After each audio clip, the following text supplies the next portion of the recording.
আজকে আমাদের মাননীয় উপদেষ্টার কথা দিয়ে শুরু করি। উনি বললেন যে মোট প্রার্থীর অ্যাবাউট 4% হচ্ছে উইমেন, এবং প্রশ্নটা ছিল যে এই চ্যালেঞ্জটা কেন, নারী প্রার্থীর অংশগ্রহণ এত কম কেন। আমরা সবাই আসলে দলকে কিছুটা চেষ্টা করছি ব্লেম দেওয়ার, they have a portion of the blame to take.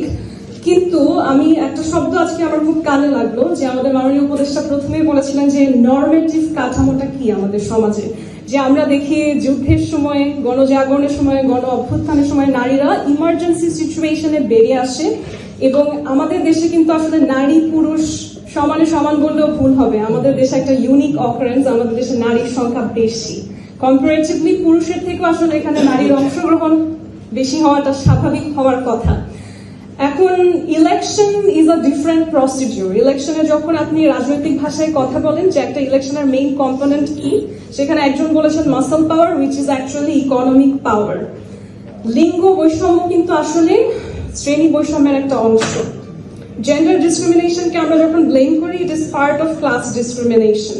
যার হাতে অর্থনৈতিক রাজনৈতিক কাঠামোতে ক্ষমতা একটা দীর্ঘস্থায়ী সময় ধরে ছিল, খুবই সাধারণভাবেই তার জন্য অংশগ্রহণ করা সহজ হবে। একটা দল যখন নমিনেশন পেপারটা দিতে চায় একজন নারীকে, তিনি কিন্তু আসলে বাছাই করেন যে কোন নারীটা অর্থনৈতিকভাবে এই নির্বাচনের বোঝাটা ঘাড়ে নিয়ে সামনে আগাতে পারবে।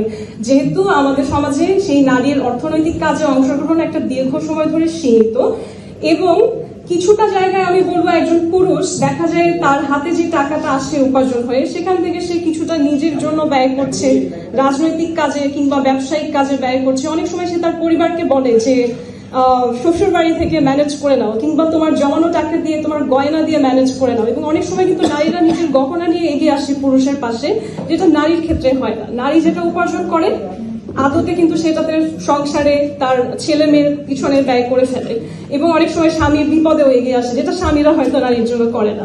তো এই যে অবকাঠামোটা, সেখানে কিন্তু আসলে নারীর হাতে অর্থনৈতিক ক্ষমতাটা খুব কম। আমরা যদি একজন বেকার পুরুষ, একজন দুর্বল পুরুষকে দেখি, এই যে শ্রেণী বৈষম্য নারী যুগ যুগ ধরে ফেস করছে, তাকেও কিন্তু তার কিছুটা ফেস করতে হয়। তো এখানে আমি আসলে দলকে পুরোপুরি দোষ দেব না। আমি বলবো যে আমাদের এখানে যে সিস্টেম চেঞ্জটা হওয়ার দরকার ছিল, স্পেশালি হচ্ছে গণ অভ্যুত্থানের পর, আমার মনে হয় আমাদের যারা সরকার গঠন করেছেন তাদের আসলে স্পেশালি একটা ফোকাস দেওয়া উচিত ছিল যে এই অবকাঠামোতে আমরা কি পরিবর্তন আসলে সীমিত সময়ের মধ্যে আনতে পারি। যেমন ইসির যে রুলস গুলো, সেখানে কিন্তু চাইলে সরকারের সাথে মিলিত হয়ে তারা কিছু প্রশিক্ষণ ব্যবস্থা এবং কিছু ফান্ডিং ব্যবস্থা করতে পারতেন, যদি তারা সেটা বিবেচনায় নিতেন।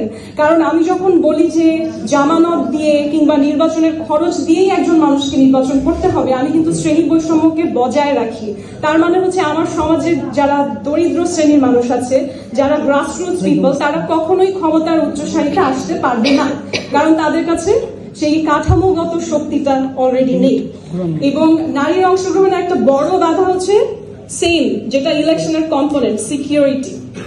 একজন পুরুষ রাস্তা দিয়ে চললো, সে সকালবেলা ওই যে ফজরের নামাজ পড়ে সে নেমে যাচ্ছে নির্বাচনের প্রচারণা করার জন্য কিংবা মত বিনিময়ের জন্য, কিন্তু একটা নারী কিন্তু আসলে সেটা করতে চাইলেও পারছে না, কারণ তার সোশ্যাল সেফটিটা নেই। একজন পুরুষকে চিন্তা করতে হয় আমার উপরে কোনো আঘাত আসবে, একজন নারীকে চিন্তা করতে হয় আমাকে কোনোভাবে যৌন হয়রানি বা নির্যাতন করা হবে কিনা। এবং আমাদের সমাজে একটা বিষয় হচ্ছে যে আপনার হাত কাটা গেল, পা কাটা গেল, সবকিছু আমরা মেনে নেই, শহীদ হলেন, সেটাও হচ্ছে গর্বের বিষয়। কিন্তু একজন নারী, সে যদি আসলে যুদ্ধক্ষেত্রে হোক, দেশের জন্য হোক, তার আমরা যে সম্ভ্রম বলি সেটা হারিয়ে ফেলে, তাহলে সে সামাজিক গ্রহণযোগ্যতা হারিয়ে ফেলে। তো সেই জায়গাটাতে সাইবার বুলিং এবং সোশ্যাল যে হ্যারাসমেন্ট, সেক্সুয়াল হ্যারাসমেন্ট, এটা একটা বিশাল সমস্যা নারীর রাজনৈতিক ক্ষেত্রে আসার জন্য।